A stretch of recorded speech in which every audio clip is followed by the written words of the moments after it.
pick up a letter and check from a woman in Chi-Town begging me to come back. I'm not leaving San Francisco. Got this big leg woman here waiting for me. Told me that she loved me long as I wanted to. I've been to many places. I've seen lots of this and that. Having this woman really stuck on me.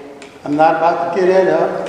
I'm not leaving San Francisco with this big leg woman here waiting for me. Told me that she loved me long as I wanted to. Now that Chi-Town woman's gonna be delirious, no longer having me around. Don't tell her about my love queen. Somebody will have to help her out. I'm not leaving San Francisco. With this big leg woman here waiting for me. Told me that she loved me long as I wanted to. Thank you. Thank you.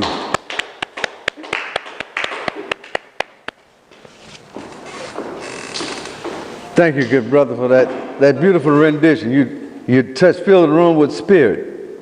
Well, that's very welcoming of you. Yeah, hey, it's a blessing. I'm glad we're all here together. We gather here, and I appreciate you all coming out for these few moments as I introduced a segment of my book. I have a couple of little books here.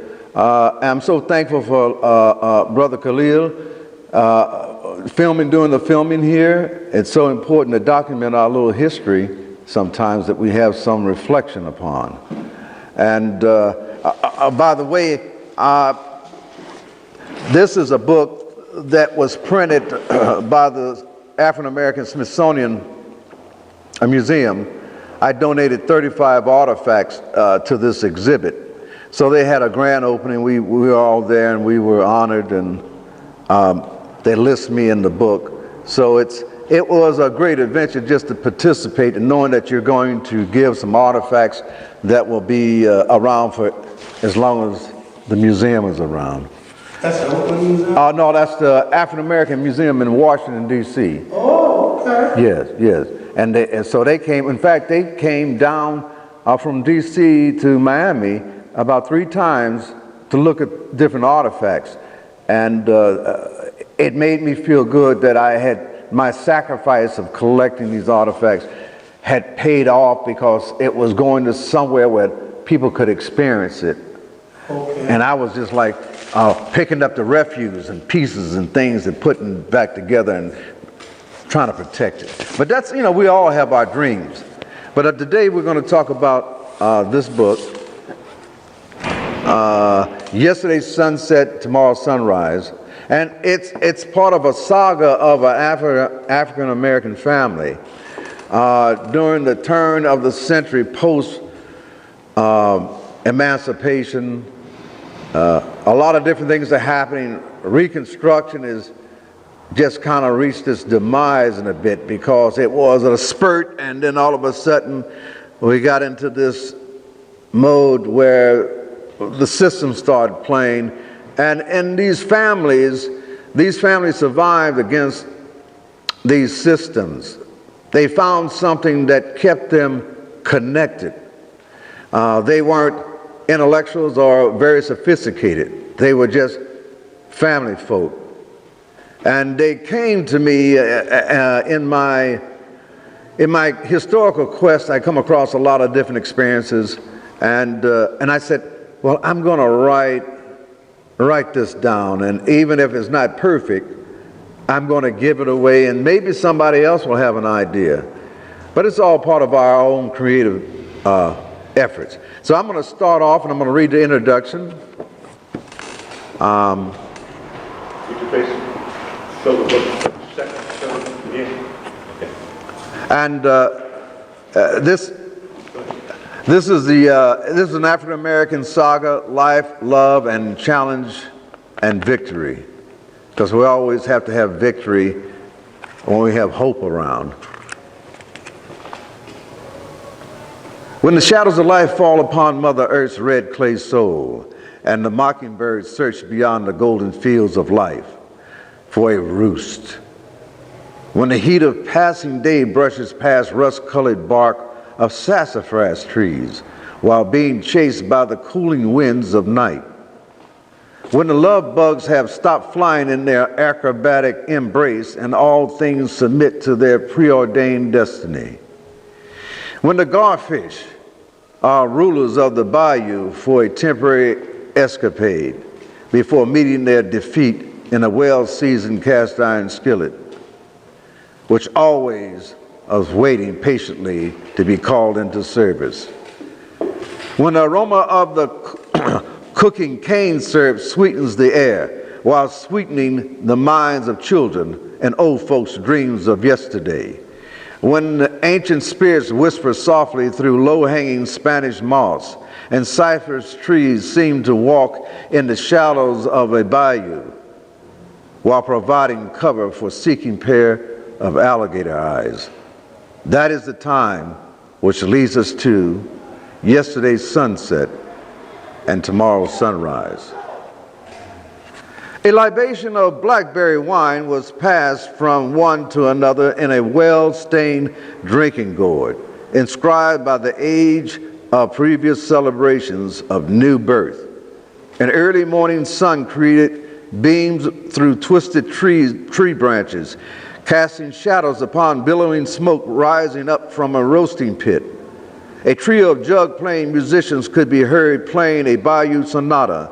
Their skills passed from one generation to another. Each performer was like a priest and administering a sacred ritual, a liturgy born out of belly of a dark, dank slave ship. Old stoneware jugs that once contained home-brewed libations now provided a means to transfer human breath into deep spiritual tones of joy, hope, promise, and promise. The wood frame tin washboard designed to cleanse the clothes was now an instrument to therapeutically cleanse the soul. Each articulated bend of the tin responded to each striking command. A wash tub bass fiddle carried the responsibility for the beat, much like the earth, the heart, to the gods of creatures that the beat of the bass fiddle gave life to each bayou composition, always faithful to the end. Dripping moss-covered shake roofs cabins had been a face-to-face witness to another stormy night in Shakeville, Louisiana. Deep darkness of yesterday's night was now giving way to a new day, like Noah's last rainy day when hope was just beyond the sunrise. Clumps of red clay reached skyward, reenacting Adam and Eve, rising up from the alluvial ooze in praise of Yahweh. Yesterday's sunset, followed by a bejeweled midnight sky, was now conceding to defeat from a rising sun. It was time was being chased by a band of angels, responding to the direct orders of God. Nearby fields of pine timbers shimmered as if dressed in beads of diamonds as raindrops rested from their journey from a heaven above. A chill wind carried the smells of rotting leaves, pine needles, and smoldering hickory escaping from a weather-warm smokehouse. Rotting leaves, which once were vainly enamored in glorious green, reds, and yellows, now were protective places for young fragile sprouts to grow in the richness of the earth elements. That which was glorious in life was still valuable in death, now acting as humble servants to creation. Death has no victory over creation. It is only a necessary state for transition. God's gentle and specific grace proved once again that even most fragile could withstand the torrents of a stormy night. When things created to human hands by human hands deteriorated and crumble. Those things blessed with the living spirit go on infinitum.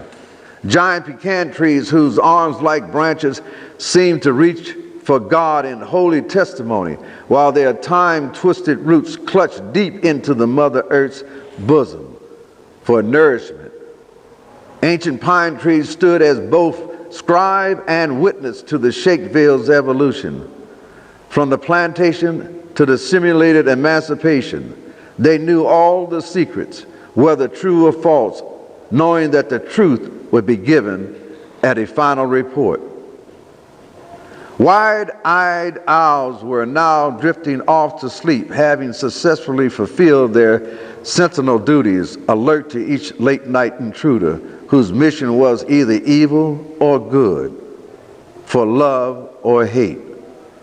A wagon wheel rutted road weaved through Shakespeare like a grapevine, whose runners reached out to clusters of stilted clapboard cabins. A cawing raven reported the news that all was well with critters and humans. One more again, while a small commotion centered on the Williams cabin. Up beyond the cypress steps, which were built upon remnants of an old slave cabin, the doorway was filled with some home folks of Shakespeare, carrying on a tradition from an ancient homeland, while children dressed in flower sack dresses, nightshirts, and breeches peered through every available opening to satisfy their curiosity, creating moments which will be added to their book of life. Caressed by the warmth of a mother's breast, a newborn gently suckled, protected by a field of strengthened arms of his mama, born sinless without knowledge of evil doings of humans, unaware of the life's pitfalls which await him. Mama's bed creaked with every move as the lemon oil oak bedpost stood in regal reverence to greet each new visitor. Flickering kerosene lamps projected distorted images upon floral paper walls, simulating the presence of spiritual beings. The same shadows representing the ritual of birthing was now as before since the time of Adam and Eve. A man-child was born into bittersweet world, whose grandmother's ankles still bore the marks from cast-iron shackles. Grandma Mary sat rocking in her chair while from the same oak which once held unruly slaves in confinement, a small leather pouch hung from her neck, tied with a rawhide containing a small black stone. Grandma Mary had repeated the black stone story many times, which told of her kidnapped from a place called Madagascar. 80 years had passed since she was a barefoot child running in the sweet grass of Madagascar, collecting vanilla beans with her mother. The crashing sound of broken jungle brush and screaming men flailing their curved, glinting swords. She remembers the heaviness of her mother's protective sprawl upon her while the men drew nearer. A small stone passed into Mary's palm from beneath the soil, burrowing into her hand as if guided by a spiritual force. From that moment on, Grandma Mary never been separated from my homeland stone. I didn't want to read the whole book, but I hope you enjoyed it. It's part of a saga, you know, and I have one advanced saga, a piece from this that I spent 5 years writing, and it's a big book, but I haven't published it yet because publishing is so expensive. Even this book, I had to pay a lot of money for just the publications. But sometimes we just got to do what we have to do to get it done. You know, if we got to barnstorm it or do whatever, we're trying to spread news. We're trying to give good news to people. And we're all blessed with talent. And I surely appreciate all of you coming out this afternoon to hear these few words. I want to thank you very much. Where can you publish your book? Where can you purchase your book at? And the book can be published at blurb.com, blurb.com. It's a publishing house. and they have the prices. It's also available on ebook. So if you have a Kindle, as such, you can get it on the Kindle through Amazon, what have you. So I have about 6 or 7 books out there. I hope to kind of blow some breath into and get out, and so people can see it and read it and maybe enjoy it, or it may get inspired by it. But any more questions? As you were reading, it's kind of like you connected on well, you can tell me, but it's like a stream of consciousness writing, Yes. And so did you go to a certain place? Because this is about, you said post Spanish-American War. Yes. And was it a certain place you went and Yes. kind of visualized? When I was a child, my father worked on the railroad. But he had an interesting life. He, as a child, he was born in Louisiana. His father was a white man, John Laird, who owned land and things. And he also purchased my great-grandfather and grandmother, and my grandmother, Grandma Mary, would take care of his family. And then his wife got real sick, and she asked my grandmother to take care of her husband. And the joke is she did. So my father was born, and his brother and 2 sisters. So, but he was very, I always heard that his father always came to their rescue. If something was going on in the school or whatever, he was there. But it's just from that time. So my father would tell me stories. Because he had to get up at 4 o'clock in the morning and it's dark, and I would rise out of bed. I think I was about 5 or 6, and I'd go into the kitchen. I see the light come on, and I'd creep out my bed, and I'd sit down at the table, and he would fix his coffee, and he would fix me coffee with milk, And he would tell me all these stories about Louisiana at the turn of the century. He was born in 1897. He went by the birth date of 1900, January 22nd. But in my family, all my family, a lot of them are gone. My great-grandfather, his mother came from Madagascar. That's why I have it in the book. She was stolen in the 1830s, kidnapped, and as her story goes, her name was Maxie. And she was brought into, in her story, she went to Tahiti, she would say, and then sold up the James River to some plantations, and eventually getting sold into the Taylor plantation. Like Zachary Taylor, the president, they had a whole system of plantations in Virginia and those places. So that's why I interjected the Madagascar portion of it, because it's a part of my reality, and it helps me remember. Any other questions?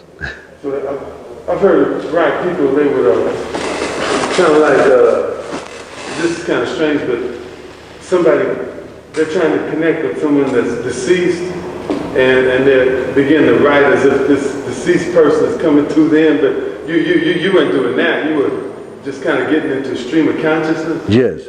Huh? Yes, I reflecting on those old stories my father would tell me, and from going down south in the 50s, seeing different things.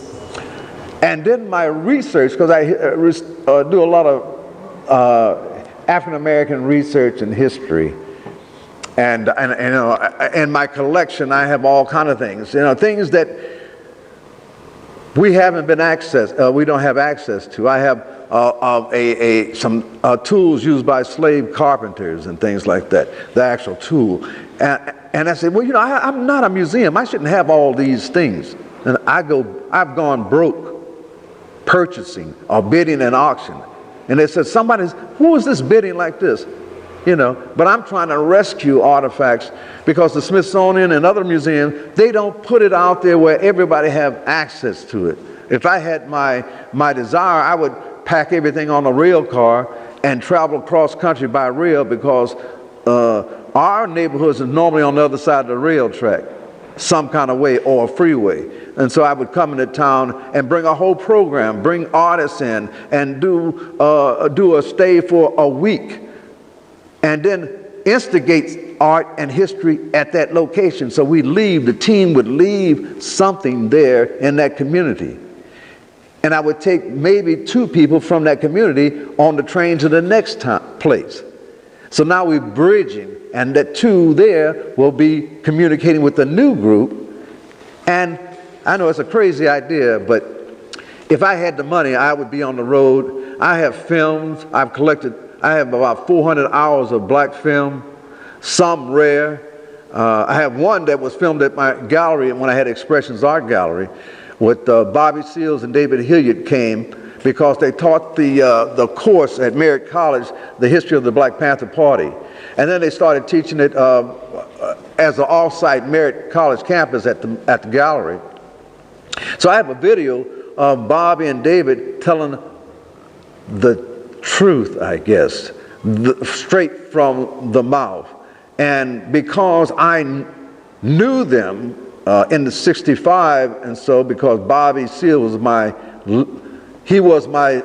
lead person, or my supervisor, because I was in the youth, neighborhood youth corps. And all of us was out there, and Bob and they would take us to these jobs. We were fixing fence in the community, painting, and doing all these things. But they started having meetings about what was going on. And something happened, and Huey and Bobby up in that office on 54th and Market came up with the 10-point program. You know, they were blessed with genius at a genius time, because during that time we had solidarity because we were linked by a common cause. We were linked with hope of a better place. We made some ground, but we lost more because there are systems opposing developing a system to survive and proliferate, survive and be a positive force, have that power to empower their own communities. But I understand greed in America is like a stranglehold on culture and history. And I guess that's why I've dedicated my life a lot of time to creating art. I just put 210 paintings in storage. I have so many paintings, and I do shows, and I've done art in different places. China, I went to China for the prisons because I worked in prisons and families, so all these things I feed upon, and my belief is God takes all that raw data and mixes it up in my crazy mind and somehow attach the emotion, the spirit, that people find something that they relate to, and they find this, it's like a little switch is turned on. And I say, that is great, because I ain't gonna get rich, right? But I like contributing something to us. When I donated those artifacts to the museum, I only did it for us, so that it would be taken care of and displayed. Even though it's not working out correct like I would like it, it's okay, Any more questions? Yes, sir. So, I mean, you went beautifully from, the raspberry wine, the jug band, and I when you were talking, I could feel the globe rotating over to Madagascar, right? And then, expanding and contracting again. And it's, it's that link, that connection, of, a history to, that you don't read about, you don't get with a regular telling of this and then this and then this and then this. Because you're spanning a few generations, a couple of generations. And you've been touching on it already about collecting history and storing and creating art. You feel that you're a historian, right? Yes. With the way that and you're not going to write and try history, I don't think. And so you feel I kind of get it already. And I'm just saying that, this feels true. I'm so glad. I feel even though in my life, as I evolved, like a lot of us, from a child, it was a lot of strange things happened when I was a child, and I had a lot of pain, a lot of things that I didn't know about, and it kind of followed me a lot of my life, and so it hurt. A lot of that hurt very deeply, but it brought me to like a liberation, because I'm saying, you know, I'm not going to be so scared of being hurt anymore, because I'm going to disarm that threat, because I have power. You know, even if you say I don't, I have power. That's what I'm trying to do. And because the other thing about me, the souvenir I have left from the military service during the Vietnam era, and I got injured, and I was reported that I had died. You know, I didn't have a pulse and stuff. But I don't know, miraculously, I was revived. And my shipmates were, you know, they were getting in an argument because they were in the vehicle, but they didn't get hurt. I got thrown out of a vehicle and I hit a telephone pole while I was in the air. It tore all that, and my optic nerve and all that was cut in my left eye, and I had concussions and all kind of stuff. But I survived. I didn't know I had this PTSD though. When they released me out the service, they put me on retirement, and they gave me some Librium and for one time, and said, "See you later." Well, then I had to deal with this for 2 or 3 decades, trying to manage a family, manage jobs, and I had some great jobs that I struggled for, but all that came to a crash. I lost everything. I lost things that fed my ego. I was down to zero. I was walking the streets just looking for a smile, but no smile would come to me. And I remember some people saw me walking down the street, and they act like they found some change on the ground. I said, sir, did you drop this? And I knew I didn't drop it, but I turned around and said, thank you.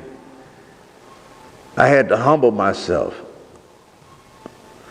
I had to, and I was dealing with all kind of issues.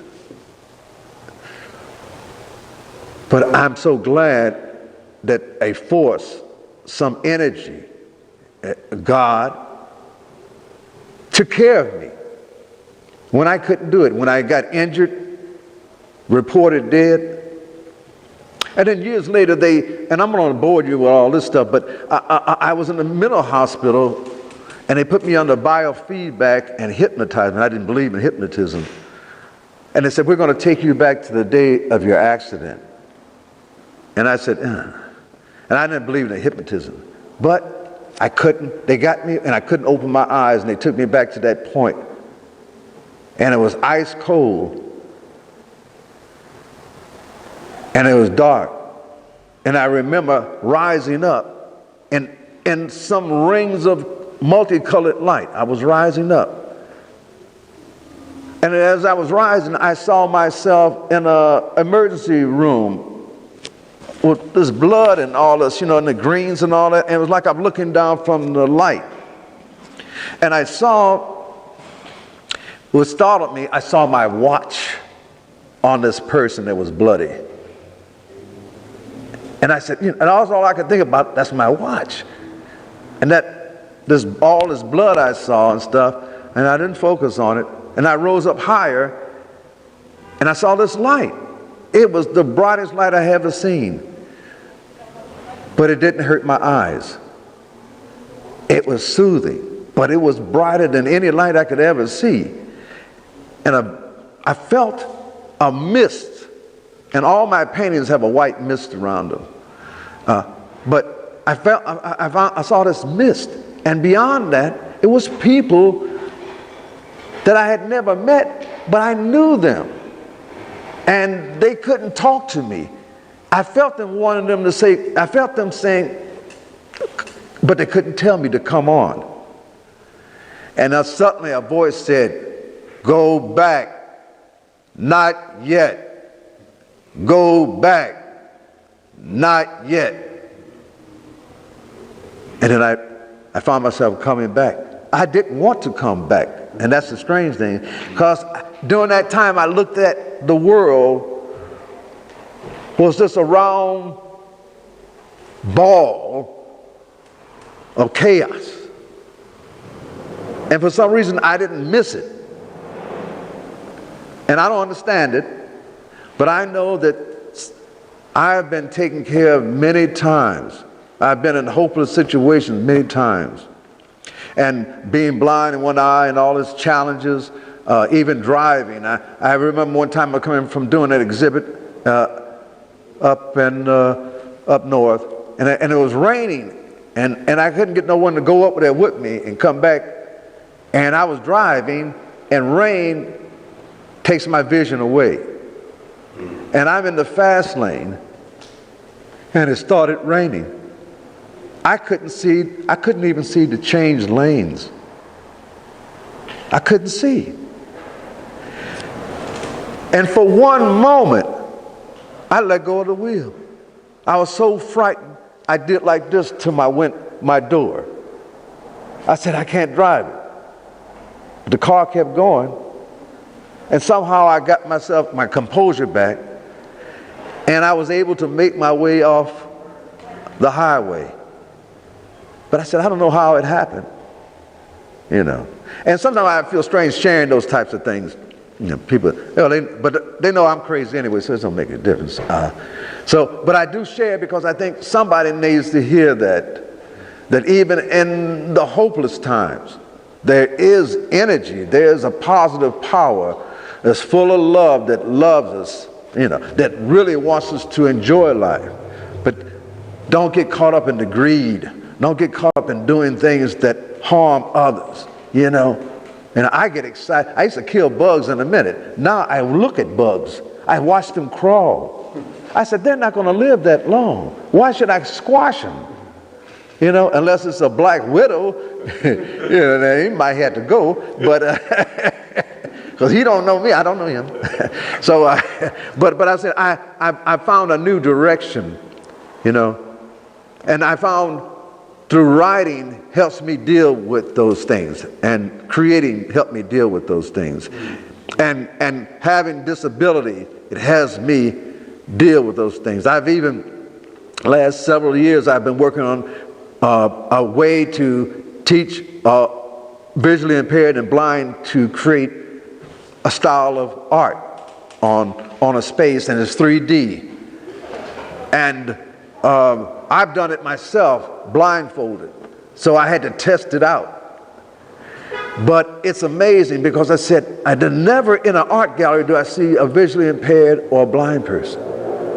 They don't get that option to communicate and discuss or whatever. But with my pieces, they can feel them. And they can feel the story. And then I can, and I even done some with a little braille at the bottom, because it opens a door for them. I don't even know where I just keep trying. I've even gone to the Lighthouse of the Blind. No one's really interested for some reason. It's, you want to teach blind people. Okay, so it all comes to a thing. We do what we can as we walk through life, try to make it better.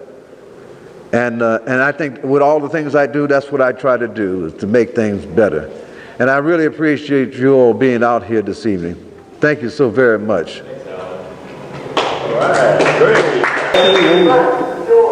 Pick up a letter and check from a woman in Chi-Town, begging me to come back. I'm not leaving San Francisco. Got this big leg woman.